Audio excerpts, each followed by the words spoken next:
ஆம் ஆம்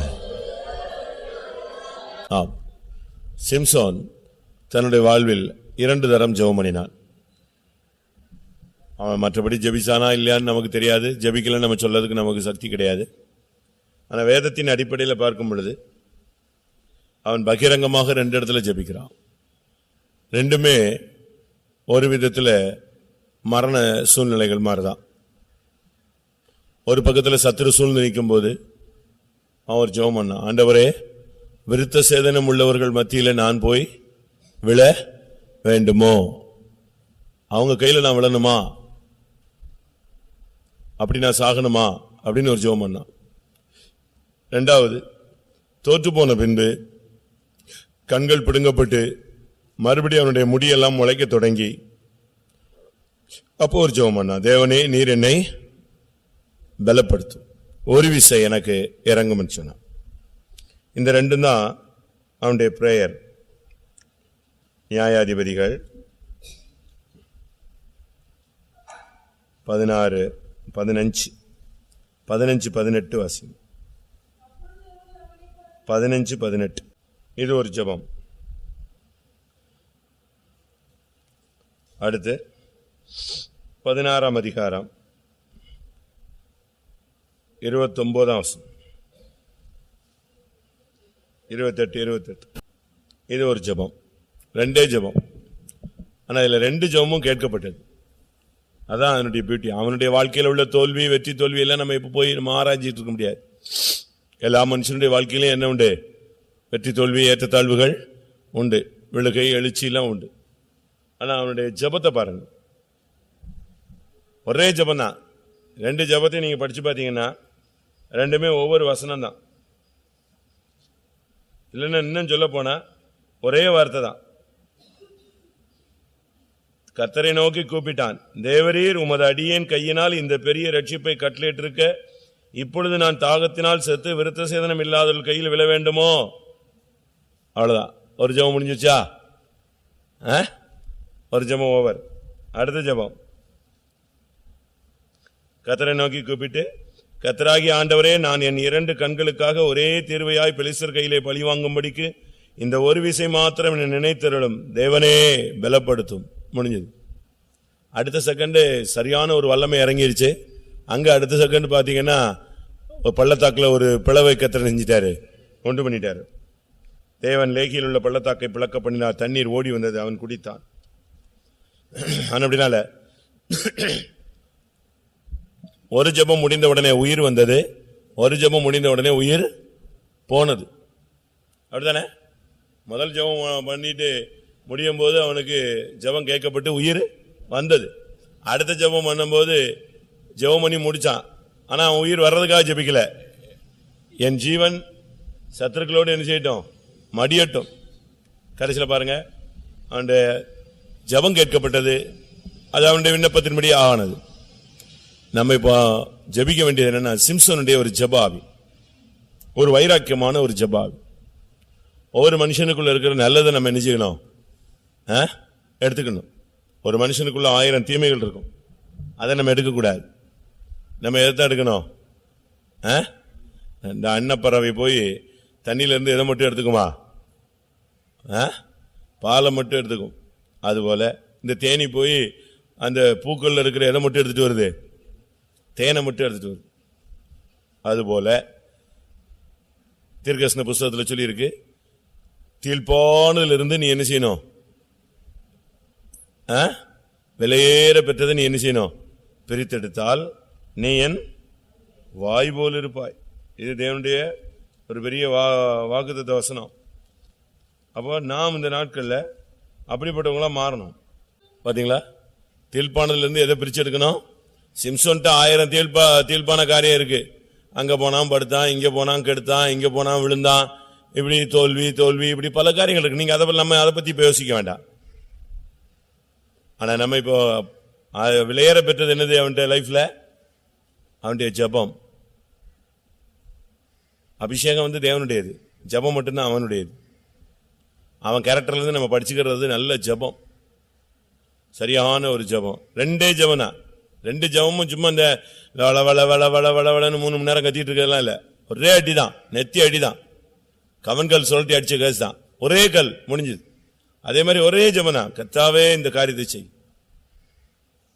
அப்ப அந்த அளவு அவன் இருதயத்தை தேவனுக்கு நேராக்கணும்.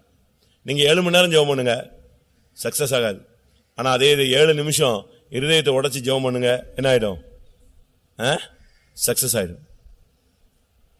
அவன் கடைசி நேரம் சுத்திலும் சத்துருக்கள் நிக்கிறான். ஆண்டவரே, அடியன் கையில் இவ்வளோ பெரிய ரட்சிப்பை கட்டளையிட்டு இருக்க, இப்ப நான் போய் இவங்க கையில விழுந்து சாகணுமா சுவாமி?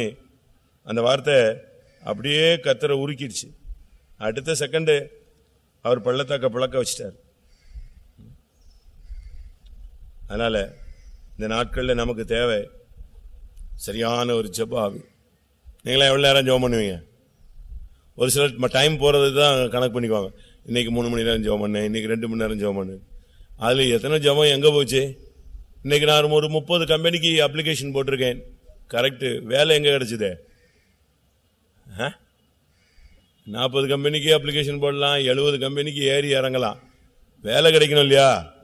அதே போலதான் நீ எவ்வளவு நேரம் ஜெபிச்சாங்கிறது முக்கியம் இல்ல, எத்தனை ஜெபம் கேட்கப்பட்டதுங்கிறது தான் என்னது முக்கியம். ஒரே ஜெபம் தான் கேட்கப்பட்டது, அடுத்த ஜெபம் பண்ணா அதுவும் கேட்கப்பட்டது. ஒரு சில எல்லாம் மணிக்கணக்கா ஜெபம் பண்ணுவாங்க. ஏசாயா 1ஆம் அதிகாரம் அவங்க மிகுதியாக ஜெபம் பண்ணாங்க. சுத்திகரிப்பில்லாத ஜெபம் பதிலற்ற ஒரு ஜெபமாய் மாறி போனது. ஒண்ணு மிகுதியாக ஜெபம் பண்ணாலும் நான் கேட்க மாட்டேங்கிறாரு. கொஞ்ச நேரம் நம்ம ஜெபம் பண்ணுவோம். எனக்கு தேவை என்னன்னா, அந்த சிம்சோன் அந்த உள்ளத்தின் ஆழத்திலிருந்து அவன் கர்த்தராகிய தேவனை நோக்கி கூப்பிட்டான்.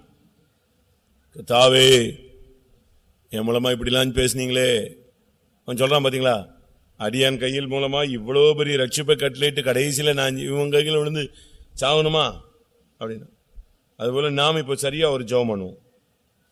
என்னை ரட்சித்தீர், என்னை அபிஷேகித்தீர், என்னை அழைத்தீர், உங்களுடைய வீட்டில் கொண்டு வந்தீர், என்னை விசுவாசியா மாற்றினீர், எத்தனையோ போராட்டங்களை தாண்டி வர உதவி செய்தீர், எவ்வளோ தேவைகளை சந்தித்தீர். நான் இப்ப போய் தடமாறணுமா? இப்ப பின்வாங்கணுமா? இப்ப புறஜாதிகளுக்கு முன்னால போய் நான் மண்டியிடணுமா? இப்ப போய் நான் கதறணுமா? இப்ப போய் நான் தோற்று போகணுமா? அதனுடைய சமூகத்தில் கேளுங்க. இத்தனை வருஷம் என்னை அழகா கொண்டு வந்துட்டு கடைசி நிமிடத்தில் என்னை கொண்டு வந்து விட்ட மாதிரி இருக்கே, ஒரு நிர்பந்தமான சூழ்நிலையா இருக்கே சுவாமி. பிள்ளைகள் மத்தியில, குடும்பத்தின் மத்தியில, புருஷன் மத்தியில, மனைவி மத்தியில, வேலையாட்கள் மத்தியில, சபையில, ஊழியர்கள் மத்தியில என்னுடைய ஜீவியம் ஊழியம் இவ்வளவு தடுமாற்றத்தில் இருக்கே, நான் இப்படி எல்லாரும் முன்னாலே ஒரு பரியாசம் போல இருக்கணுமா? எனக்கு இறங்க மாண்டவரே. அவன் ஒரு ஜெபம் பண்ணான், சரியான ஜெபம். இவ்வளோ பெரிய ரட்சிப்பை கட்டில இருக்க உமது அடியேன் கையினால் இப்ப நான் இவங்க கையில விடணுமா? ஜெபம் பண்ணுவோமா எல்லாரும்? அடுத்த ஜெபம் பயங்கரமான ஜெபம். ஆண்டவரே, ஒரு விசை மாத்திரம் என்ன நினைத்தருளும், ஒரே ஒரு சான்ஸ் கொடுங்க சுவாமி. அதனுடைய அது சாதாரண ஜெபம் கிடையாது. எவ்வளவுதான்? ஒரு சான்ஸ் கொடுங்க, ஒரு சான்ஸ் கொடுங்க, நான் அதுல வின் பண்ணிடுறேன். சில நேரத்தில் சொல்லுவாங்க இல்லையா, ஒரே ஒரு சான்ஸ் கொடுங்க, கிடைக்காது. ஆனா ஆண்டவர் அவனுக்கு அந்த ஒரு சான்ஸே நெஞ்சாரு கொடுத்தார். ஒரே ஒரு சான்ஸ் கொடுங்க சுவாமி, நான் பரிசுத்தமா வாழ்ந்துருவேன், உண்மையா ஜீவிச்சிருவேன், பிரதிஷ்டையா நின்றுவேன். இன்னும் ஒரு சான்ஸ் கொடுங்க, நான் உங்களுக்கு சாட்சியா நிக்கிறேன். ஒரு சான்ஸ் கொடுத்தா நான் உண்மையா இருந்துருவேன். அப்படி எத்தனை பேர் ஜெபிக்கிறோம்? சிம்சோனுடைய ஜெபம் ஒரு நல்ல பயங்கரமான வேல்யூபிள் பிரேயர், சரியான பிரேயர், அது வெயிட்டான பிரேயர். அது அச்சானா அடிச்சிருவான்.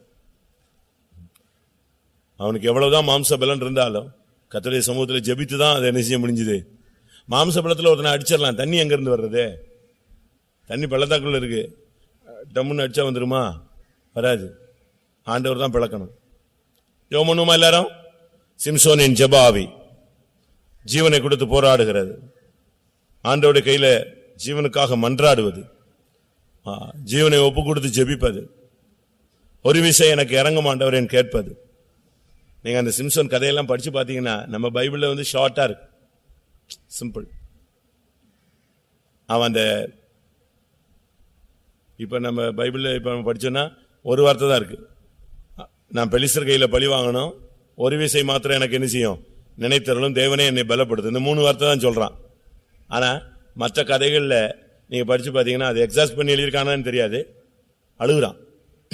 அந்த சங்கிலினால் கட்டப்பட்டு அந்த இதில் இருக்கும்போது அழுகுறான்.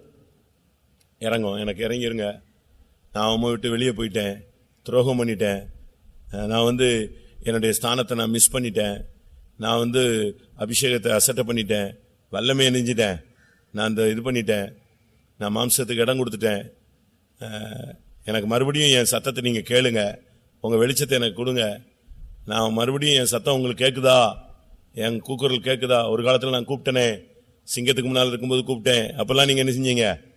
உடனே வந்தீங்க, என்னை கட்டி போட்டாங்க, அப்போ நான் கூப்பிட்டேன், வல்லமை வந்துச்சு. இப்போ என் சத்தம் உங்களுக்கு கேட்குதா? நான் என்ன கஷ்டத்தில் இருக்கேன்னு உங்களுக்கு தெரியுதா? நான் எவ்வளோ துரோகம் பண்ணிட்டேன். இப்படி புலம்புறான். புலம்பிட்டு தான் கடைசியில் என்ன செய்யறான்? ஜபம். அப்பதான் சங்கிலி இங்கிலாம் அத்து விழுது. அப்படி ஒரு பிரேயர். அதை கேட்டீங்கன்னா, அந்த புக்கை படிச்சீங்கன்னா, அந்த சரித்திரத்தை படிச்சீங்கன்னா உட்காந்து அழுவீங்க. நான் படிச்சுட்டு அழுதேன். அந்த ஃபைனல் அவன் அழுகுறான், கதறான். அப்படியே இப்போதே நான் எப்படி இருந்தேன், என் சத்தம் கேட்ட காலங்கள்லாம் உண்டே சுவாமி, இப்ப என் சத்தம் உமக்கு கேட்க மாட்டேங்குதே, உங்ககிட்ட இருந்து பதில் சத்தம் எனக்கு என்ன செய்ய மாட்டேங்குது, வரமாட்டேங்குதே, நான் துரோகம் பண்ணிட்டேனே, என் ஸ்தானத்தை விட்டுட்டேனே, என் இடத்த விட்டதுனால தானே இவ்வளவு பிரச்சனை, என்னை வச்சிருந்த இடத்துல நான் நிக்கலையே, நான் விழுந்துட்டேனே, புலம்புறான்.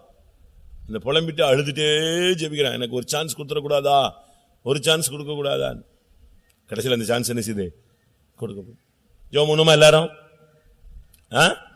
கர்த்தாவே, அந்த சிம்சோனை போல உம்முடைய பாதத்தில் கிடந்து, ஆண்டவரே, நான் மறுபடியும் என்னுடைய உயிர் எனக்கு திரும்பி வரணும் கர்த்தாவே, என்னுடைய பிரதிஷ்டை எனக்கு திரும்பி வரணும், என்னுடைய கிருபை எனக்கு திரும்பி வரணும், நீர் எனக்கு இரக்கம் பாராட்டும். எல்லாரும் கொஞ்ச நேரம் அந்த சிம்சோனை போல இந்த நாட்களில் தேவ சமூகத்தில் நாம் போராடக்கூடிய ஒரு ஜெபாவியை தர முடியா? எல்லாரும் ஜெபிப்போம். ஒரு 5 நிமிஷமோ 10 நிமிஷமோ தருவேன். உங்களுக்கு விருப்பப்பட்டால் நீங்க அப்படிப்பட்ட ஒரு ஜெபாவியை கேட்டு பெற்றுக்கொண்டு அதன் மூலமா விடுதலையும் கூட நீங்கள் பெற்றுக்கொள்ளலாம். ஹல்லேலூயா. ஆமென். கர்த்தர் சிம்சோனுடைய ஜெபாவே, அந்த கடைசி நேரங்களிலே அவனை போல மன்றாடுகிற அந்த தன்மை நமக்கு இந்த நாட்களில் கட்டளையிடப்படும்படியாய் ஸ்தோத்திரம் பண்ணுவோம். Praise the Lord, praise the Lord, praise the Lord, praise the Lord, praise the Lord, praise the Lord, praise the Lord, praise the Lord, praise the Lord, praise the Lord, praise. Hallelujah, hallelujah, hallelujah, hallelujah, hallelujah, hallelujah. Amen, amen, amen, amen, amen, amen, amen. Hallelujah, hallelujah, hallelujah, hallelujah. ஆமென். ஒவ்வொரு குடும்பத்துக்காக ஜெபம் பண்ணுவோம். ஒவ்வொரு குடும்பமும் ஒவ்வொரு நாளும் run பண்றது ரொம்ப கஷ்டம். சில குடும்பங்களுக்கு வருமானங்கள் இருக்கு, பென்ஷன் இருக்கு, சாப்பாடு இருக்கு, பிள்ளைங்க இருக்கு. ஒரு சில குடும்பங்கள் எல்லாம் டெய்லி கண்ணீர், பணம் இருக்கும் ஆனா சமாதானம் இருக்காது. சில குடும்பங்களில் தேவைகள் ரொம்ப இருக்கு. இப்ப இந்த ஸ்கூல் டைம் ஆச்சா, நீ ஃபீஸ் கட்டியே இந்த பேரண்ட்ஸ் ஒரு வழி ஆயிடும். ஃபீஸு, புக்கு, அது வாங்கிட்டு வா, இதை வாங்கிட்டு வா. முந்திலாம் ரொம்ப சிம்பிள் ஸ்கூல்ல சேர்க்கறது. முந்தி ஸ்கூல்ல படிக்க வைக்கிறது ரொம்ப சிம்பிள். பிள்ளைகளை தேடி வருவாங்க. யாரு வருவா? டீச்சர்ஸு. உன் பிள்ளை என் ஸ்கூல்ல சேர்த்து விடு, அந்த சலுகை இருக்கும், இந்த சலுகை இருக்கும், அப்படி இப்படின்னு. இப்போ அப்படி இல்லை. இப்போ ஸ்கூல்ல அப்ளிகேஷன் வாங்குறதுக்கு பேரண்ட்ஸ் போய் நைட்டெல்லாம் எங்க கிடக்கணும்? ஸ்கூல் வாசல்ல கிடக்கணும். சென்னையில் வெள்ளையன் செட்டியார்னு ஒரு ஸ்கூல் இருக்கு, இந்த திருவொற்றியூர் ஏரியாவில் முருகப்பா குரூப்ஸ் நடத்துகிறான். அங்கே நம்ம டீச்சர்ஸ்லாம் ஒர்க் பண்ணுறாங்க. அதில் ஒர்க் பண்ணவங்கலாம் ஊழியத்தில் கூட இருக்காங்க. இப்போவும் ஒரு சிலர் ஒர்க் பண்ணுறாங்க. ஆனால் அந்த ஸ்கூலில் காலையில் பார்த்தீங்கன்னா 2 மணி 3 மணிக்கெல்லாம் அந்த 6ஆம் கிளாஸுக்கு என்ன நிற்கும்? 6ஆம் கிளாஸ்லாம் ஸ்டார்ட் ஆகுது ஸ்கூலு. 6ஆம் கிளாஸுக்கு அப்ளிகேஷன் வாங்கினா எத்தனை மணிக்கு நிற்கணும்? 3 மணிக்கு. அவ்வளோ வெறும் சண்டை ஓட்டு கேட்டில் நிற்பான். கேட்டு பூட்டி கிடக்கும். எல்லாரும் எங்கே இருப்பான்? ஸ்கூல் சம்மந்தப்பட்டவங்களாம் வீட்டில் தூங்கிட்டு இருப்பான். இந்த பேரண்ட்ஸு அங்கே நிற்பாங்க. உள்ளே போனால் நாயை கூட மதிப்பாங்க போல் இருக்கு. யாரை மதிக்க மாட்டான்? மனுஷனை மதிக்க மாட்டான். நாய்க்கு உள்ள மதிப்பு கூட இருக்காது. எதுக்கு வந்த? வெளியே நெல்லு, வெளியே நெல்லு, வெளியே நெல்லுமா. அதே மாதிரி அவங்க ஸ்கூலில் படித்த பிள்ளைங்க, 10th பிள்ளைங்க, அவங்க ஸ்கூலில் தான் படிச்சிருக்கோம் 6லேருந்து 10 வரைக்கும். ஆனால் அந்த பிள்ளைகள் கூட 10th 425க்கு கீழே வாங்கிட்டா வெளியே சீட்டை கையில் கொடுத்துருவான். யார் மினிஸ்டர் ரெக்கமெண்டேஷன் அப்படின்னா அப்படி வாங்கி அப்படி படிச்சுட்டு அப்படி கிழிச்சு கிட்ட கூடையில் போட்டு அடுத்து என்ன சொல்லு அப்படிமா. இல்லை மினிஸ்டர் தான் குப்பையில் போச்சு இல்லையா, வேற என்ன பேசு அப்படிமா. அவ்வளவு டஃப்பான ஸ்கூல் அப்படிலாம் இருக்கு. 424 டிசி வாங்கிட்டு வெளியே வேற ஸ்கூல்ல போய் படிக்க வைமா, ஒன்றும் பண்ண முடியாது. அதே மாதிரி ஸ்கூல்ல படிப்பும் பார்த்தீங்கன்னா அடி வெளு மாடு அடிக்கிற மாதிரி தான், அவ்வளோ ரஃபா ஸ்ட்ரிக்டா கொண்டு போவாங்க. அதனால படிப்பு இருக்கு, ஃபீஸை கட்டுறான். யோசிச்சு பாருங்க, எல்கேஜிக்கு 80,000 ரூபா எது டொனேஷன் கட்டின பிறகு தான் ஸ்கூலில் சீட் கொடுக்குறான். இதுக்கு பிறகு ஃபீஸ் கட்டி அப்படினாலும் பிள்ளைய சேர்த்தணும்னு நினைச்சுறாங்க. இவ்வளவு காலம் இப்போ நம்ம இதுக்கு மத்தியில் நம்ம விசுவாசிகள் 400 ரூபா 300 ரூபா சம்பளம் வாங்குறவன் எங்கே போய் 80,000 ரூபா ஃபீஸ் கட்டுவான்? வேடிக்கை பார்த்துட்டே போக வேண்டியது, அந்த ஸ்கூலை மட்டும் அப்படி பார்த்து பார்த்து போக வேண்டியதான். இங்கே எப்படின்னு தெரியல. அதனால நம்ம ஜெபம் பண்ணுவோம். நம்முடைய பிள்ளைகளுடைய நம்முடைய விசுவாசிகளுடைய தேவைகள் ஜாஸ்தி, முந்தி மாதிரி இல்லை. இப்போ வந்து தேவைகள் ரொம்ப ஜாஸ்தி, அளவுக்கு அதிகமாக எல்லாமே கூடி போச்சு. எவ்வளோ வாங்கினாலும் கடன், எவ்வளோ வாங்கினாலும் காலி, எவ்வளோ வேணாலும் இல்லை. அப்படித்தானே? உண்மைதானே? அந்த காலத்தில் ஃபெய்த்தமும் இப்படித்தான் இருந்துச்சு. ஃபெய்த்தம்ஸில் அந்த காலத்தில் கொஞ்சோண்டு இருந்தால் போதும் அவங்க ஓட்டிடுவாங்க. இப்போ அப்படிலாம் கிடையாது. நான் ஒரு ஃபெய்த்தமில் இருந்தேன், அப்போ நான் ரொம்ப சின்ன பிரதரு, 89, ஒரு குட்டி ஃபெய்த்தம். இந்த 2 தூணும் சேர்ந்தா எவ்வளோ இருக்கும்? எப்படி இருக்கும்? இதை விட கம்மியாக இருக்கும். ஓலை ஷெட், பாத்ரூம் கிடையாது, எந்த வசதியும் கிடையாது, தண்ணி வசதி கிடையாது. அந்த கிணத்து தண்ணியில் நீங்கள் குளிச்சிங்கன்னா தலைமுடியெல்லாம் ஒட்டிக்கும், திருப்பி பிச்சு தான் எடுக்கணும். அந்த ஊரில் திருமலிசையில் அந்த கீழே வந்து மணல் கிடையாது. இந்த இது சொல்லுவாங்க என்ன, A1 கிளீனிங் பவுடர் தெரியுமா? பாத்திரங்கள் வருது ஒரு பவுடர் இருக்கு, அதுதான் கீழே இருக்கு. அது அந்த தரையில் இதுதான் இருக்கு, அந்த தாது பொருள் தான் இருக்கு கீழே. அதனால தலையில ஊத்திட்டு முகம் கழுவும்போது தலையில பட்டுடுச்சு, அவசரத்தை குளிச்சிட்டீங்கன்னா என்ன செய்யும்? பிடிச்சி ஓட்டிக்கலாம். திருப்பி போட்டு சுண்ணாம்பு போட்டு தேய்ச்சி மாதிரி தான் எடுத்தா எடுக்கும். அதில் என்ட்ரன்ஸில் ஒரு குட்டி ரூம், ஒரு பிளைவுட்ல. யாருக்கு? இன்சார்ஜ் பிரதர் நான் அங்கே இருக்கேன். பின்னால் ஓலையில் ஒரு மறைவு, அதில் சிஸ்டர்ஸ் 2 பேர். அவங்களுக்கும் பாத்ரூம் கிடையாது, ஒன்றும் கிடையாது. எல்லாம் எங்கே தான் போகணும்? நேராக பம்ப் செட்டில் குளிக்க போகலாம், ஊரோடு சேர்ந்து குளிச்சுக்கலாம். அங்கே எங்கேயாவது குளிச்சுட்டு அங்கே எங்கேயாவது துவைச்சிட்டு வந்து இங்கே காயப்படணும். சைக்கிள் கிடையாது, ஒரு வசதி கிடையாது. இன்னைக்கு சின்ன பாஸ்டர் பெரிய பாஸ்டர் செல்லு காரு ஜீப்பு சர்ஃபுன்னு வரலாம். அன்னைக்கு சொல்கிறேன் 350 ரூபாயா 200 ரூபாயா கிடைக்கும். டோட்டல் தசமபாகமே எவ்வளோ தான் கிடைக்கும்? 250 ரூபா 300 ரூபா கிடைக்கும். எப்படி ஓட்டுவோன்னு நினைக்கிறீங்க? டெய்லி ஒரு சாம்பார் வரும், காய் இல்லாத ஒரு சாம்பார். டெய்லி சாம்பார் கொடுப்பாங்க, அதில் என்ன இருக்காது?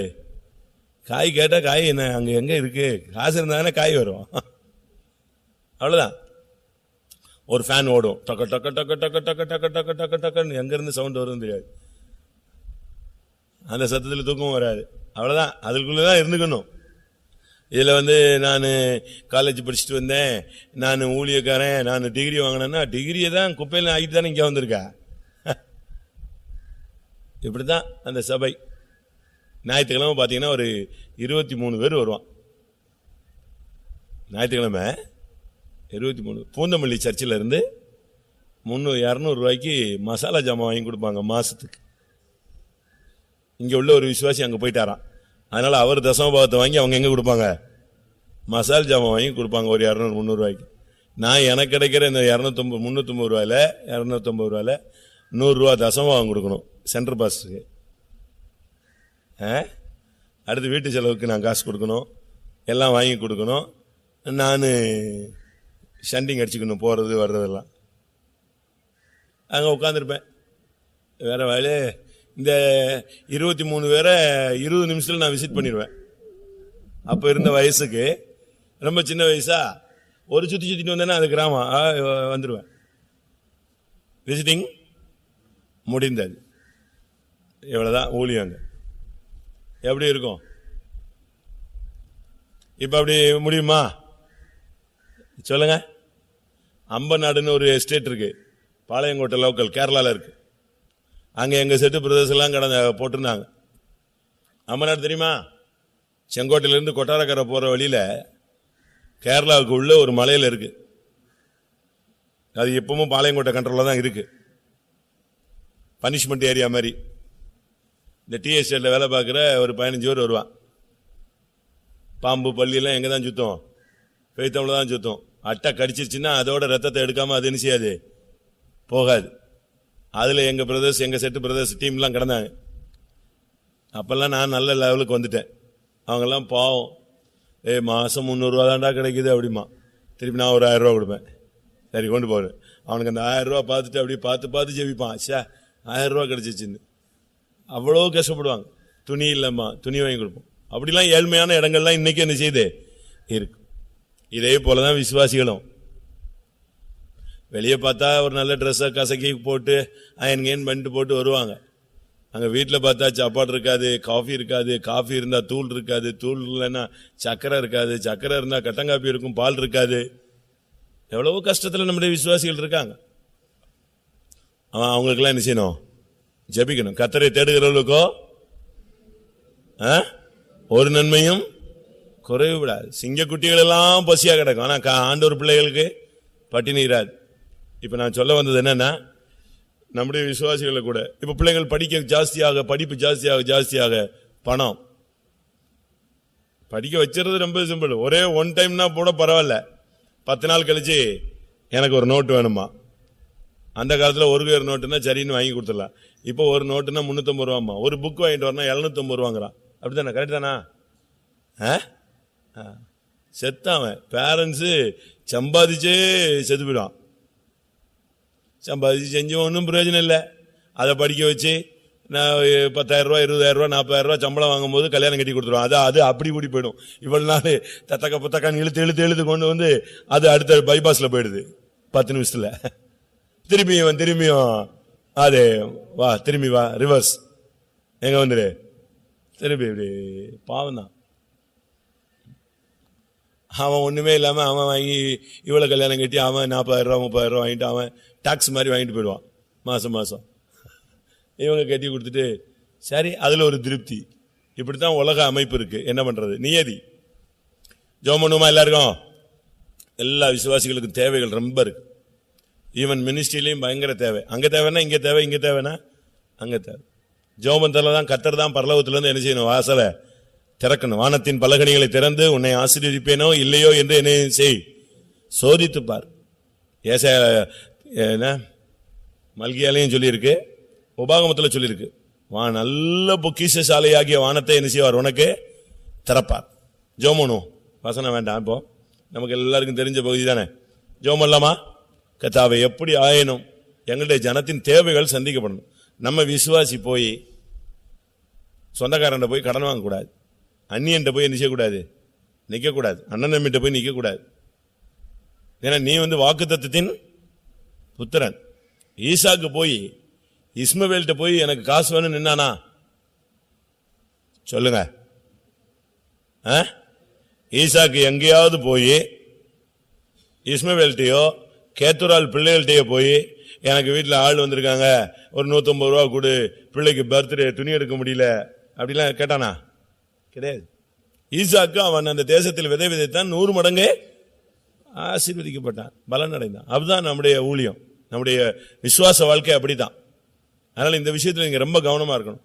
நம்ம போய் மற்றவங்க கையில கையை எந்தவே கூடாது. இயேசுவின் நாமத்துல ஆண்டவர்கிட்ட காலில் விழு. ஆண்டவரே எங்க குடும்பத்தை என்ன செய்யுங்க?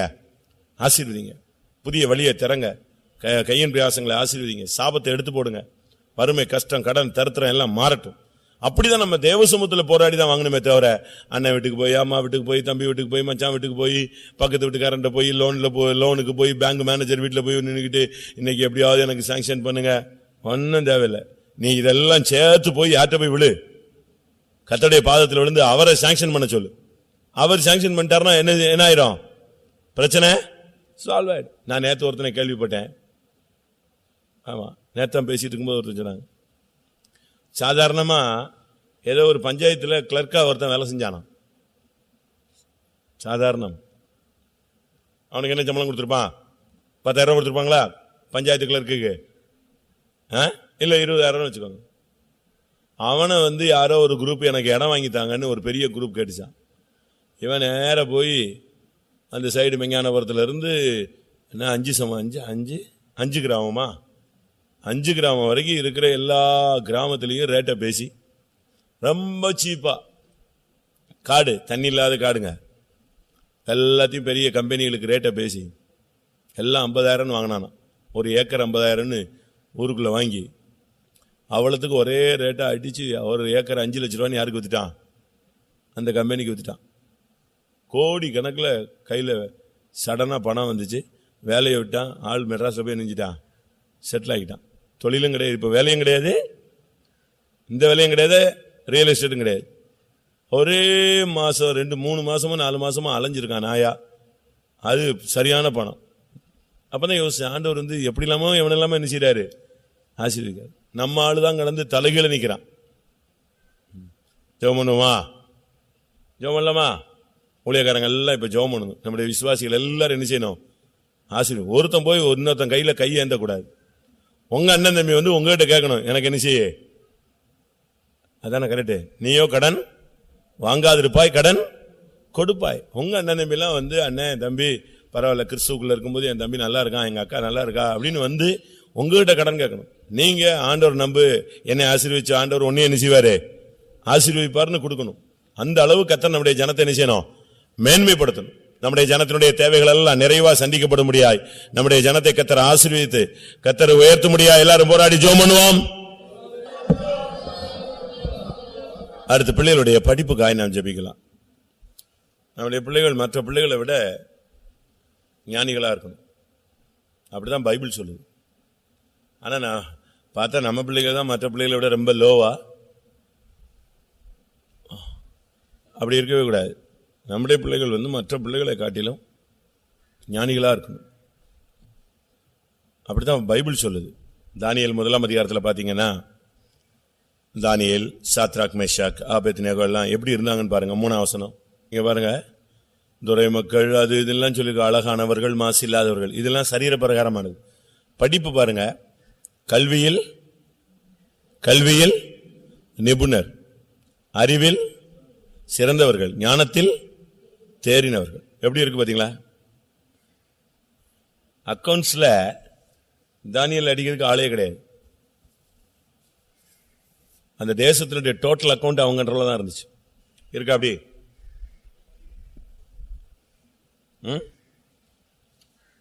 பாருங்க பாபம். 6:2 இவன் டோட்டல் அக்கவுண்ட்ஸ் இவன் தான் வரணும். அவ்வளவு வரையும் யார்ட்ட தான் கொண்டு வந்து கொடுக்கணும்? தேசத்தின் ஃபுல் அக்கவுண்ட்ஸ் இவன் தான் வரணும். அவன் தான் கண்ட்ரோல் பண்ணுவான். கரெக்டு தப்பு. அந்த அளவு அந்த காலத்துல ஞானத்துல தேர்ந்தவர்களாக, கல்வியில நிபுணர்களாக இருந்தாங்க. நிபுணன் அவன். அந்த அளவு கர்த்தருடைய ஞானம் அவங்களுக்குள்ள நெஞ்சிருச்சு, இறங்கி இருந்துச்சு. நம்ம பிள்ளைங்க பாருங்க, எல்லாம் கஜினி முகமதா இருக்கு. கஜினி கேள்விப்பட்டிருக்கீங்களா? கஜினி தெரியுமா? 16 தரம் போரிட்டு 17ஆவது தரம் ஜெயிச்சானா. அதானே தெரியும்ல. ஹிஸ்டரி படிச்சது இல்ல, ஸ்கூல் போலியா? இப்ப நம்ம ஆளுங்க எல்லாம் கஜினி தான். அப்படி இருக்க கூடாது. 28 மார்க்கு 38 மார்க்கு, பாஸ்டர் ஜெபிங்க பாஸ்டர், எப்படியாவது பாஸ் ஆகணும். சை, கேவலம் அல்ல. பாஸ்டர் ஜெபிங்க, நான் ஃபர்ஸ்ட்ல என்ன செய்யணும், ஸ்டேட் ஃபர்ஸ்ட் வரணும். அப்படி அந்த லெவலுக்கு வரணும் நம்ம பிள்ளைங்க. உலகத்தின் பிள்ளைகள் எப்படி இருக்காங்க சொல்லுங்க? உலகத்தின் பிள்ளைகள் எப்படி இருக்காங்களா? அதிக புத்திமான்களா இருக்கிறார்கள். வாசிங்க. உலகத்து பிள்ளைகள் அதிக புத்திமானா இருக்கும்போது நம்ம அதை விட புத்திமானா இருக்கணும். சர்ப்பம் வினா உள்ளது, நீ சர்ப்பத்தை பார்க்கல எப்படி இருக்கணும்? வினா உள்ளவனாய் இருக்கணும்.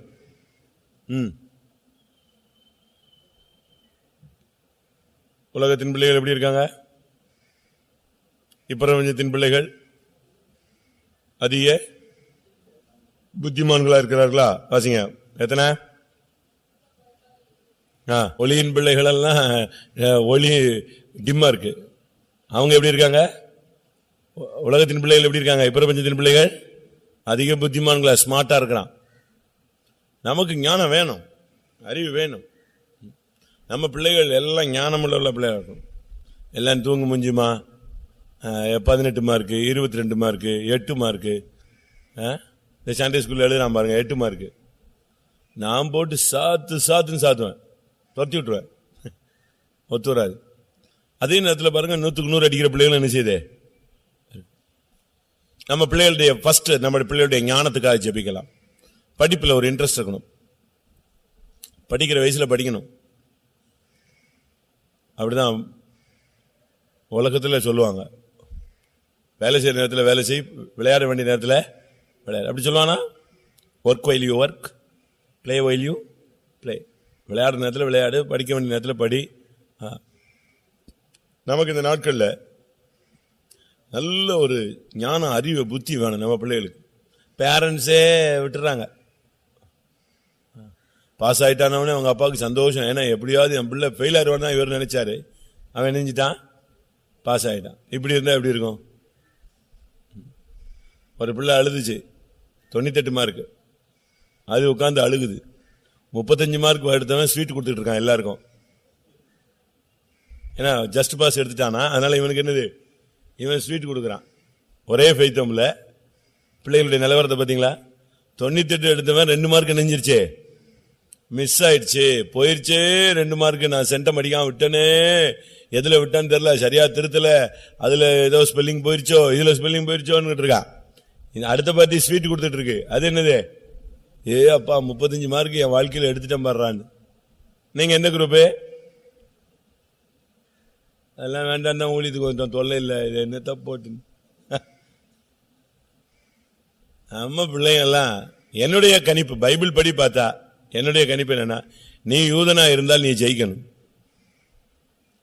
நீ ஆண்டவருடைய குதிரை, ஆண்டவருடைய பந்தய குதிரை, நீ ரேஸ் காஸ், நீ தான் ஜெயிக்கணும்.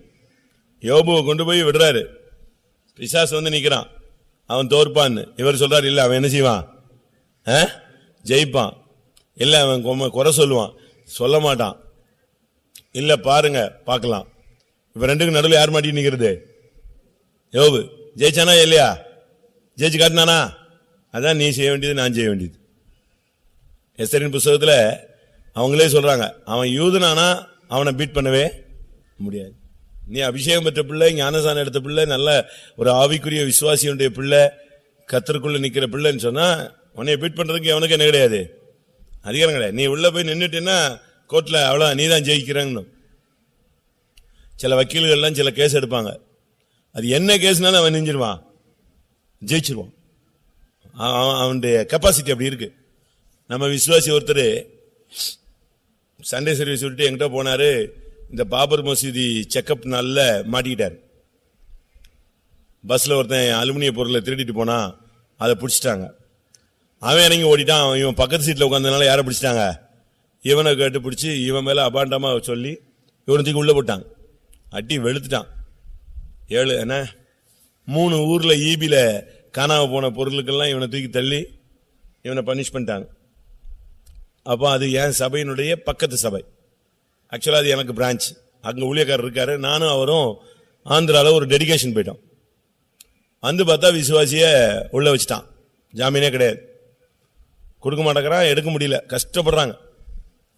திருப்பி நான் வந்து எனக்கு தெரிஞ்ச ஒரு வக்கீலை கொண்டு வந்து உள்ள விட்டேன். விட்டு கோர்ட்டில் நின்னோம், முடியவே முடியாதுங்கிறான். அவன் இவனை கொண்டு வந்து உள்ள விட்டோமா, இவன் கொஞ்ச நேரத்தில் என்ன பண்ணானோ தெரியாது, ஜாமீன் அடிச்சிட்டான். பயங்கர தகராறு கோர்ட்டில், வின் பண்ணிட்டான். அது ஒரு சிலருடைய இது திறமை. நீங்க போய் நின்னா ஜெயிக்கணும், நான் போய் நின்னா ஜெயிக்கணும். நம்ம பிள்ளைகளுக்கு ஞானத்துக்காக ஜெபம் பண்ணலாம். இப்போ ஸ்கூல் ஸ்டார்ட் பண்ண போது, இப்பமே அது இந்த 1ஆம் கிளாஸ்லயே 13 மார்க் எடுத்துக்கிட்டே வந்துச்சுன்னா SSLC வரைக்கும் 11 தான் எடுக்கும். ஸ்டார்டிங்லேயே அதனுடைய பிக்கப் டியூன் என்ன செஞ்சிடணும், படிப்புல அதிக ஞானம் உள்ள பிள்ளைகளா மாற்றும். வாசிங்க நீதிமொழிகள்ல, உதடுகளின் மதுரம் கல்வியை கொடுக்கும். 16 கல்வி எப்படி வரும்?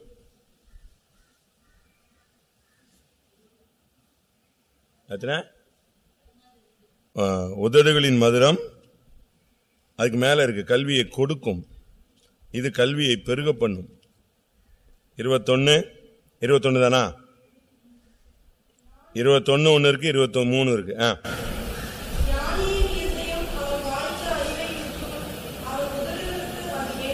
மென்மேலும் கல்வியை கொடுக்கும். உதடுகளின் மதுரம் கல்வியை பெருக பண்ணும். அவன் உதடுகளுக்கு அது மென்மேலும் கல்வியை கொடுக்கும். இப்ப பாருங்க, ரொம்ப அட்வான்ஸ். இந்த அட்வான்ஸ்ல நம்ம பிள்ளைங்கள்லாம் தாக்கு பிடிச்சு வரணும்னா அதுங்களுக்கு ஞானம் இல்லைன்னா ஒண்ணுமே நடக்காது. கல்வியில் நிபுணன், அறிவில் சிறந்தவன், ஞானத்தில் தேறினவன், அப்படித்தான் நம்முடைய பிள்ளைகள்லாம் என்ன செய்யணும்? வரணும். நல்லா படிக்கணும். கஷ்டப்பட்டு படிக்க வைக்கிறாங்க. எவ்வளவு ஃபீஸ் கட்டுறாங்க, எவ்வளவு யூனிஃபார்ம், எவ்வளவு சாப்பாடு. முந்திலாம் இப்படிலாம் ஒண்ணுமே கிடையாது. அது பாட்டுக்கு ஒரு 4 புக்கு தூக்கிட்டு சுத்திட்டு வரும். இப்ப அப்படி கிடையாது. சுமக்க முடியாத பாரத்தை சுமக்கணும். ஃபீஸும் கணக்கு வழக்கில்லாத ஃபீஸ், யூனிஃபார்ம், ஷூ, அது இதுன்னு போட்டு எடுத்துடுறான். முந்திலாம் அது பாட்டுக்கு 7 கிலோமீட்டர் நடந்து போய் படிச்சுட்டு வரும். இப்ப 7 வீடு தள்ளி இருந்தா கூட இவங்க கார்லயோ இல்லை 2 வீலர்ல போனாதான் பிள்ளை என்ன செய்வோம்? அப்படித்தானே போகுது. முந்தில உங்க அம்மா அப்பா எல்லாம் உங்களை எப்படி ஸ்கூல்ல விட்டு கூட்டு வந்தாங்களாங்க? சொல்லுங்க பாபா. கூட்டு வந்தாங்க. வீட்டுல 4 சாத்துவாங்க. அதோட இவன் பைய தூக்கிட்டு கிளம்புனான்னா போயிட்டே இருப்பான். இப்ப அப்படியா இருக்கு? இப்ப கொண்டு போய் எங்க விடணும்? ஸ்கூல்ல விடணும். அடுத்த தெருவு தான். அதெல்லாம் பிரச்சனை இல்லை. நீ என்னை கூட்டு போகணும், அங்கேயே ரோட்ல நிப்பான். திருப்பி போய் இவங்க போய் கூட்டு வரணும். இது ஷிப்ட் மாதிரி ஒர்க் பண்றான். இந்த காலெல்லாம் என்னது? நானும் ஸ்கூல்ல படித்தேன். காலையில் அனுப்பி விடுவாங்க. அப்போ 15 பைசா பஸ்ஸு, 15 காசு. தூத்துக்குடி பஸ் ஸ்டாண்ட்ல இருந்து முனிசிபல் ஆஃபீஸில் இறங்கி அங்கேருந்து நடக்கணும். இந்த நடந்தே போய் இந்த 15 பைசாவுக்கு வாங்கி சாப்பிட்டு போயிடலாமான்ட்டு ஓடிய போயிடுறது. அது ஒரு காலம். நீங்க எப்படி படிக்கிறீங்களா? உங்க பிள்ளைங்கள்லாம் படிக்கிறாங்களா? என்னுடைய ஆசை அப்படி. அது எப்படி உங்களுடைய வெளிப்படுத்தல் எப்படியோ தெரியாது. இன்டர்வியூ அட்டன் பண்ணா நம்ம பிள்ளை தான் என்ன செய்யணும்? ஜெயிக்கணும். அப்ளிகேஷன் போட்டால் நம்ம அப்ளிகேஷன் தான் என்ன செய்யணும்? ஓகே ஆகணும். எக்ஸாம் எழுதினா நம்ம பிள்ளை தான் என்ன செய்யணும்? பாஸ் ஆகணும். அப்படிதான் இருக்கு. வாசிங்க, எஸ்தர்ல வாசிங்க. சுரேஷ் என்ன சொல்றா? சுரேஷ்னா ஆகனுடைய மனைவி, ஆமானுடைய மனைவி சொல்றா, அவன் யூத குலமானால் நீர் தாழ்ந்து போவது நிச்சயம். நீங்களாம் யூதர்கள் தானே, ஆவிக்குரிய யூதர்கள் தானே, உள்ளத்தில் யூதனானவனே யூதன். நிச்சயம் நீ யூதனா இருந்தா மற்றவெல்லாம் உனக்கு முன்னால தாழ்ந்துதான் என்ன செய்யணும்? போகணும். ஒரே போஸ்ட். நீ போய் நின்னா உனக்கு தான் கிடைக்கணும். பாஸ்டர் ஜான் பால் சாட்சி கேட்டிருக்கீங்களா? பாஸ்டர் ஜான் பாலுடைய சாட்சி ஸ்பிக்ல அவர் சொல்லுவாரே, எல்லா இடத்துலையும் சொல்லுவார். ஸ்பிக்ல அவருக்கு இன்டர்வியூ வச்சாங்க. அதுக்கு முன்னால போனவன் எல்லாம் அடிச்சிட்டான். அவ்வளவு பேரும் வரம் கட்டிட்டு இவரு அவ்வளவு பேருக்கு எடக்கமடக்கான கேள்வி ஃபுல்லா. அவன் எடகடமா சொல்லி அவ்வளவு பேரும் வெளியே வந்துட்டான். கடைசி ஃபைனல் ரவுண்ட் இவரு உள்ள போனாராம். அவனுங்க இன்டர்வியூ எடுத்து சலிச்சு போய் எவன் கேட்டாலும் ஒழுங்கா சொல்லலைங்க. கடைசியில் ஒருத்தன் வரான், அவனை கொடுத்து விடுனாராம். இவர் போனாரா, அட்ரஸ் என்ன, வீடு என்ன, சரி போ அப்படின்னாங்க. இது அப்போ இன்டர்வியூ கிடையாது போல் இருக்கு, இது தேராது போல் இருக்கு. போன உடனே உன் வீடு எங்க, அட்ரஸ் எங்கன்னு கேட்கறான். இவன் இன்டர்வியூ பண்ணலையே, அவன் அழுதுகிட்டே வரான். இன்டர்வியூ பண்ணி என்னை அப்படி கேட்டான் இப்படி கேட்டான்னு. நம்மளை போன உடனே அட்ரஸ் கேட்கிறான். தோல்வி முடிஞ்சதுன்னா ஓகே ஆயிடுச்சு. நம்ம ஆண்டோடைய பிரசன்னம் நமக்கு இருக்கணும். எனக்கு ஆசை, உங்களுக்கு எனக்கு இருக்கிற ஆசை இருக்கா? உங்க பிள்ளைகள் ஞானத்தில் தேர்ந்தவர்களாக, அறிவில் சிறந்தவர்களாக, கல்வியிலே நிபுணர்களாக வரணுமா? அப்படித்தான் பிள்ளைகளுக்கு பெற்றோருக்கெல்லாம் ஆசை. ஜெபம் பண்ணுவோம் எல்லா பிள்ளைகளுக்காக. நம்ம பிள்ளைகள் எல்லாம், என்னுடைய ஆசை அப்படித்தான். நம்மளை பீட் பண்றதுக்கு ஆளே இருக்கக்கூடாது.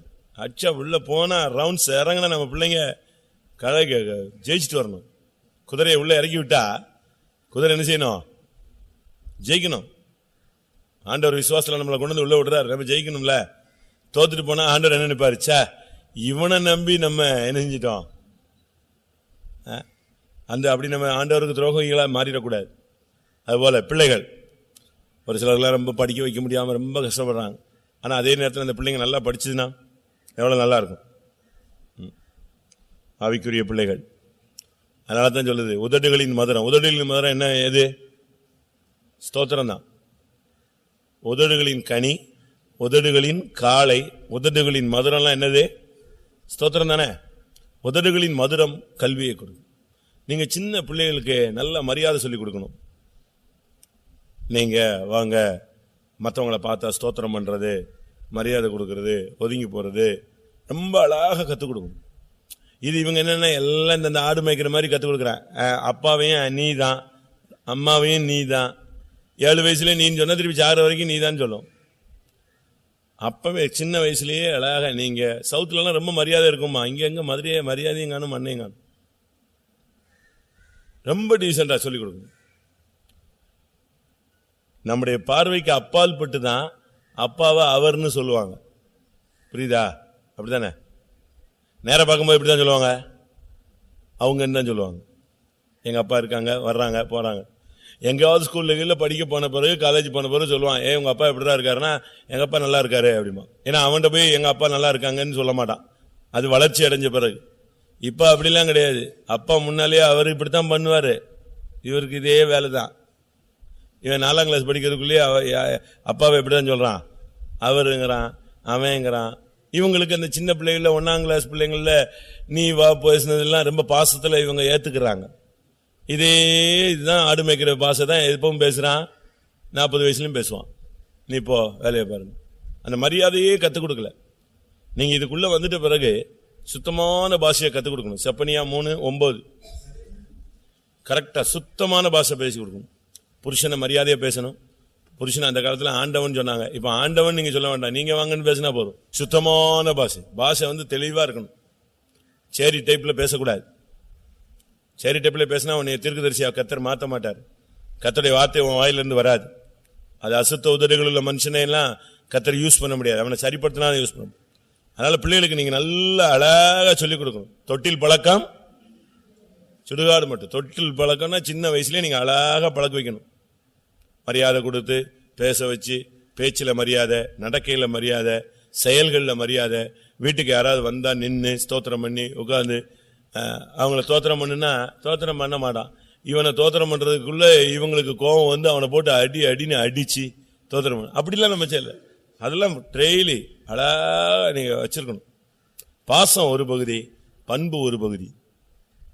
இது ரெண்டையும் பிணைக்க முடியாது. அதுக்கு கம்பியில போய் நீ கயிறை கட்டினா காரியம் ஆகாது. கம்பியோட கம்பியை தான் என்ன செய்யணும், இணைக்கணும். அழகா நீங்க கொண்டு வரணும். ரொம்ப மரியாதையா நம்ம அப்படி பேசி பழகணும். முந்திலாம் பாருங்க, வீட்டில் வந்து உங்க வீட்டுக்காரர் பேர் என்னன்னு சொல்ல மாட்டாங்க தெரியுமா? சொல்லுவாங்களா? நீங்களாம் நாசரித்தானே சொல்ல மாட்டாங்க. அது வந்து யாரையாவது சொல்லுவாங்க, அப்பா பேர் சொல்லு அப்படின்னு யாரும் சொல்லுவாங்க, பிள்ளைகள். இப்ப அப்படி இல்லை. அந்த ஆள் பேரை ஏன் கேட்குறீங்க, இந்த ஆளுக்கு இந்த பேர் வேற அப்படிமா. இப்ப அப்படிதான் இந்த ஆளு நாய் வந்துச்சு போச்சு அப்படித்தானே. எல்லாம் கழுத மாதிரி மாடு மாதிரி ஆயிடுச்சு. மரியாதை மதிப்பு ஒண்ணுமே இல்லை. டோட்டல் கல்ச்சரும் மண்ணுக்குள்ள போய் விழுந்துருச்சு. இப்ப பேர் சொல்லி கூப்பிடுறது அப்படிலாம் ரொம்ப அட்வான்ஸ், பாதாளத்தை நோக்கி வேகமா போறாங்க. அதனால நம்ம ஜெபம் பண்ணுவோம். நம்முடைய பிள்ளைகளுக்காக ஜெபம் பண்ணலாம். நம்முடைய பாயிண்ட்டுக்கு வருவோம். எப்படியாவது நம்முடைய பிள்ளைகள்லாம் ஞானிகளாய் அறிவில் தேர்ந்தவர்களாய் மாறணும். நல்லா படிக்கணும். எனக்கு தெரிஞ்சு அப்படிலாம் எவ்வளோ பிள்ளைங்க இருக்காங்க. நம்ம பிள்ளைங்கள ஒரு சிலர்லாம் என்ன மாதிரி படிக்கிறாங்க, நமக்கே என்னது அசந்து போயிடும். ஒரு பையன் ஒரு நாள் வந்து என்ற ஜெபிக்க வந்தான். அவனுக்கு ஒரு 10, 20, 25, 23 வயசு இருக்கும். கம்ப்யூட்டர் புக்ஸ் இவ்வளவு சைஸ்ல 2 புக்கு தீட்டு தான். அது ஒன்று ஒரு 4000 பக்கம் இருக்கும் போல் இருக்கு. 2 புக்கு தீட்டு தான். பாஸ்டர் ஜெபம் பண்ணுங்க. சரி, என்ன விஷயம்னு, இது கம்ப்யூட்டர் சம்பந்தப்பட்டது, ஜெபம் பண்ணுங்க. இது ஒரு கோர்ஸ், 7 நாள் கோர்ஸ். கோர்ஸ் எவ்வளவு, எத்தனை நாள் தான்? 7 days தான். ஃபீஸ் வந்து 35,000 ரூபா. 8வது நாள் பரீட்சை. எனக்கு தலையே சுத்திச்சு. என்னடா இது, புக்கை பார்த்தா இவ்வளவு சைஸ் இருக்கு, இதுக்கு 7 நாள் கோர்ஸ், ஒரு நாள் ஃபீஸ் எவ்வளவு? 5,000 ரூபாய். 35,000 ரூபாய் கட்டினாதான் அந்த கோர்ஸ்க்கு போகணும். அதுக்கு உள்ள புக்கு இது. 8வது நாள் என்னது? பரீட்சை. எனக்கு ஒன்றும் புரியல, என்ன இப்படி பேசுறான். 10வது நாள் வந்தான், பாஸ்டர் நான் பாஸ் ஆயிட்டேன். இந்த புக்கை திருப்புறதுக்கே நம்ம ஆளுகளுக்கு நாசரத்துக்காரன் ஒருத்தர் கொடுத்தா ஒரு 3.5 வருஷம் கழிச்சு இது படிச்சு முடிச்சோம் பார்த்திருக்கேம்மா. அதை புரட்டி புரட்டி புரட்டி புரட்டி புரட்டி அந்த பேப்பருக்கு திருப்புறதுக்கு நமக்கு என்னது சோர்ந்து போகும். நம்மளால தான் ஒரு நாளைக்கு ஒரு அதிகாரம் படிக்க மாட்டேங்கிறானே. இவன்கிட்ட போய் இந்த புக்கு கொடுத்தா பைபிளை மாதிரி 7 பைபிளை என்னதை படிப்பான்? ஆனா இந்த பையன் 7 நாள் கோர்ஸ் 7 நாள்ல இதை என்னத்தை படிச்சானோ தெரியாது. கம்ப்யூட்டர்ல ஹேக்கர்ஸ், இந்த கம்ப்யூட்டர் திருடர்கள் இருக்காங்க இல்லையா, உள்ள நுழைஞ்சி பாஸ்வேர்டு அடிச்சு திருடுறானே, அது சம்பந்தப்பட்ட ஒரு கோர்ஸ். அவ்வளவுதான். அடுத்த மாசம் இன்டர்வியூ போயிட்டான், ஃபாரின் போயிட்டான், இந்த படிப்புக்கு பாஸ் ஆகி செட்டில் ஆயிட்டான். ஆச்சரியமா இருந்துச்சு. இப்படியும் நம்முடைய பிள்ளைகள் எப்படி இருக்காங்க? ஞானிகளாக இருக்காங்க. ஜெபம் பண்ணுமா? உங்க பிள்ளைகளுக்காக ஜெபம் பண்ணலாமா? ஜெபம் பண்ணலாமா? எங்க பிள்ளைலாம் படிச்சு வேலைக்கு கிளம்பி போயிடுச்சு, இனிமே ஒண்ணு இல்லை. சரி, பேட்டிக்காக ஜெபம் பண்ணு. இல்ல, நமக்கு இன்னும் எத்தனையோ விஷயத்துல ஞானம் எல்லாம் இருக்கு. ஞானம் இல்லாம இருக்கு. வயசு தான் கூடி போச்சு தவிர எது தெரிவாகல. இன்னும் பல இதுல குறைவுள்ளவர்களாதான் நிச்சயம் இருக்கிறோம். ஜெபம் பண்ணலாமா எல்லாரும்? நம்முடைய பிள்ளைகள் எல்லாரும் ஞானிகளா. இந்த 3 வசனம் 3 காரியம்: கல்வியில் நிபுணர்கள், அறிவில் சிறந்தவர்கள், ஞானத்தில் தேர்ந்தவர்களா நம்முடைய பிள்ளைகளை கர்த்தர் மாற்ற முடியாது. ஜெபம் பண்ணுவோம். ஒவ்வொரு குடும்பங்கள்ல பிரச்சனைகள் இருக்கு, போராட்டங்கள் இருக்கு, கடன் இருக்கு, நிம்மதி இல்லாத தன்மைகள் இருக்கு, அவங்களுக்கு பலவிதமான குழப்பங்கள் இருக்கு, பிசாசின் சர்ப்பங்களுடைய போராட்டங்கள் இருக்கு. இப்படி பல விதங்களில பல குடும்பங்கள்ல அலக்களிப்புகள் இருந்துகிட்டே இருக்கு. நிம்மதியில்லாத தன்மைகள், கடன், போராட்டம், வியாதி, இப்படியே அவனை மறுபடி ஒரு அம்பு போனா அடுத்த அம்பு. இந்த 91ஆம் சங்கீதத்தில் படிச்சு பார்த்தீங்கன்னா, பகல்ல ஒன்று, இரவுல ஒன்று, இருளில ஒன்று, மத்தியானத்தில் ஒன்று, இப்படி ஒன்று போராடிட்டே இருந்தா எப்படி இருக்கும்? வாசிங்க. அது பகலில் பறக்கும் அம்பு, மத்தியானத்தில் பழாக்கும் சங்காரம், இருளில் வாசிங்க இரவில் உண்டாகும் பயங்கரம். மனுஷன் 24 ஹவர்ஸ்ல இந்த நாளும் வந்துருது. அப்படித்தானே? 24 ஹவர்ஸ்ல இந்த நாளுமே வந்துருது. மத்தியானம் வந்துருது, பகல் வந்துருது, இருள் வந்துருது, இரவில் வந்துருது. இந்த நாள்லையும் எதுலையுமே பீஸ்ஃபுல்ல கிடையாது. நாள்லையுமே என்ன இருக்கு? ஒன்னு அம்பு, ஒன்னு என்னது சங்காரம், ஒன்னு கொள்ளை நோய், ஒன்னு என்னது பயங்கரம். இந்த நாளும் இப்படி போராடிக்கிட்டே இருந்தா இவன் எங்க இதை சமாளிப்பானா?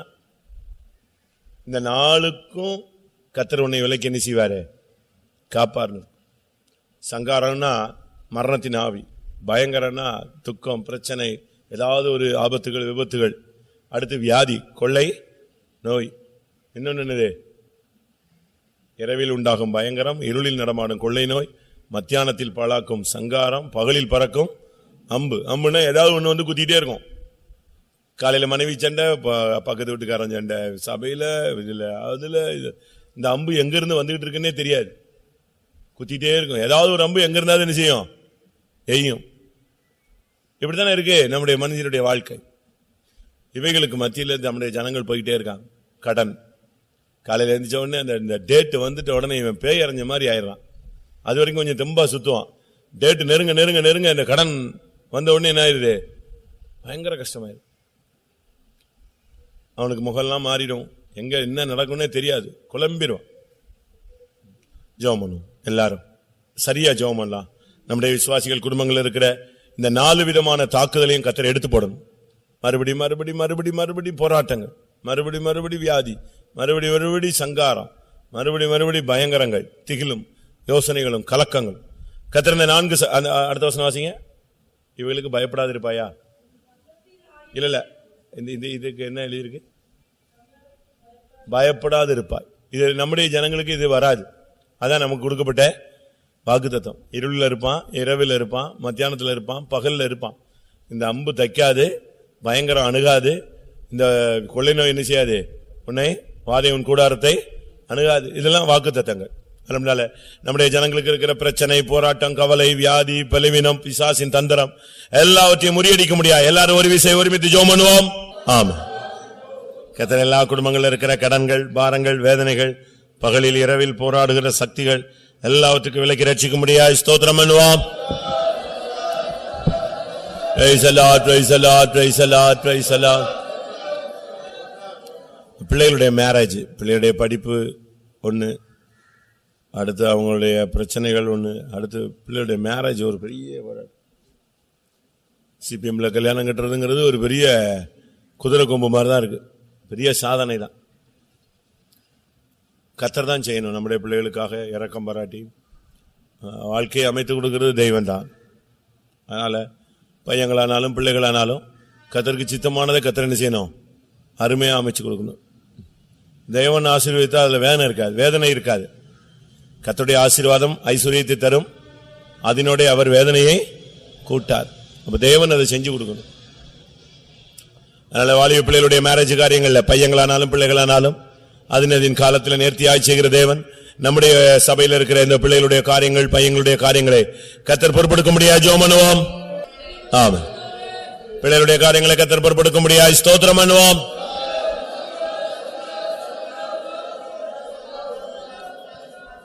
இன்னைக்குள்ள காத்திருப்பு போடுறதை கர்த்தர் பொறுப்பெடுக்கணும்.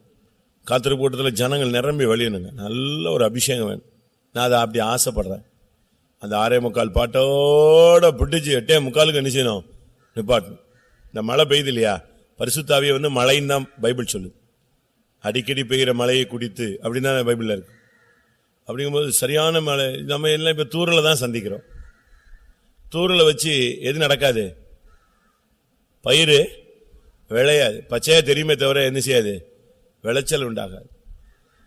நல்ல ஒரு பின்மாறி மழை வேணும், நல்ல ஒரு அபிஷேகம் வேணும்.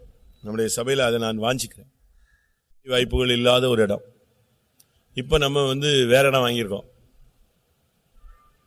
பிளாக் ஆபீஸில்.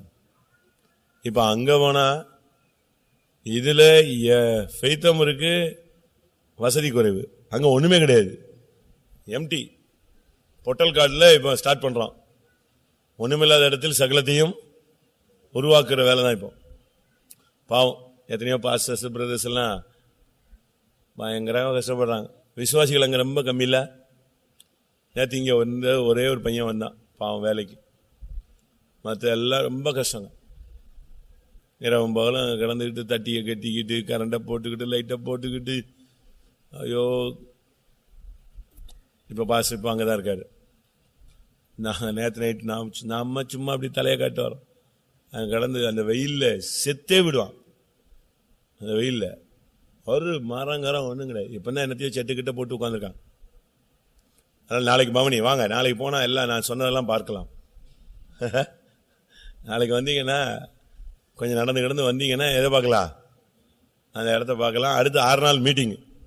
செவ்வாயிலேருந்து என்னது டெய்லி வேன் இங்கேருந்து புறப்படும். முதல்வர் வந்த மாதிரி எல்லாரும் நெஞ்சிட வேண்டிதான், வந்துட வேண்டிதான். டெய்லி டைம் போட்டு ஒதுங்கி வந்துடணும். நாளைக்குள்ள பவனியை கர்த்தர் பொறுப்பெடுக்க முடியாக, இந்த 6 நாள் கூட்டத்தையும் கர்த்தர் பொறுப்பெடுக்க முடியாக, அந்த சாத்தானை கர்த்தர் அழித்து அந்த தேசத்தில் சுவிசேஷத்தின் கொடியை கர்த்தர் உயர்த்த முடியாது. ஜெபம் பண்ணுவோம். ஆமென். கர்த்தர் ஜெபம் முடியாது. ஸ்தோத்திரம் பண்ணுவோம். ஆமென். கர்த்தர் ஜெபம் முடியாது. ஸ்தோத்திரம் பண்ணுவோம். நம்முடைய ஜெபங்களெல்லாம் கர்த்தர் கேட்டபடினால ஸ்தோத்திரம் பண்ணுவோம். கர்த்தருடைய பாதத்தில் வரவும் ஜெபிக்கவும் கர்த்தர் உதவி செய்தபடினால ஸ்தோத்திரம் பண்ணுவோம். ஒவ்வொரு குடும்பங்களுக்காய் ஸ்தோத்திரம் பண்ணுவோம். பிள்ளைகளுடைய படிப்பு, வருங்காலம், வேலை, விவாகம் எல்லாம் தெய்வம் பொறுப்பெடுக்க முடியாது. ஸ்தோத்திரம் பண்ணுவோம். நாளைக்குள்ள பவனி ஊழியங்கள் எல்லாம் தெய்வம் பொறுப்பெடுக்க முடியாது. ஸ்தோத்திரம் பண்ணுவோம். காத்திருப்பு கூட்டத்தில் கர்த்தருடைய ஆவியானவர்கள் எழுந்தருள முடியாது. ஸ்தோத்திரம் பண்ணுவோம். நாம் ஜெபித்த சிறிதும் பெரிதுமான எல்லா காரியங்களுக்கும் கர்த்தர் பதிலளிக்க முடியாது. ஸ்தோத்திரம் பண்ணுவோம். Praise the Lord, praise the Lord, praise the Lord, praise the Lord, praise the Lord, praise the Lord. ஊழியங்களை கர்த்தர் ஊழியங்களை பொறுப்பெடுக்க முடியாது. ஸ்தோத்திரம் பண்ணுவோம். பெரிய காரியங்களை செய்ய முடியாது. ஸ்தோத்திரம் பண்ணுவோம். ஜெபம்.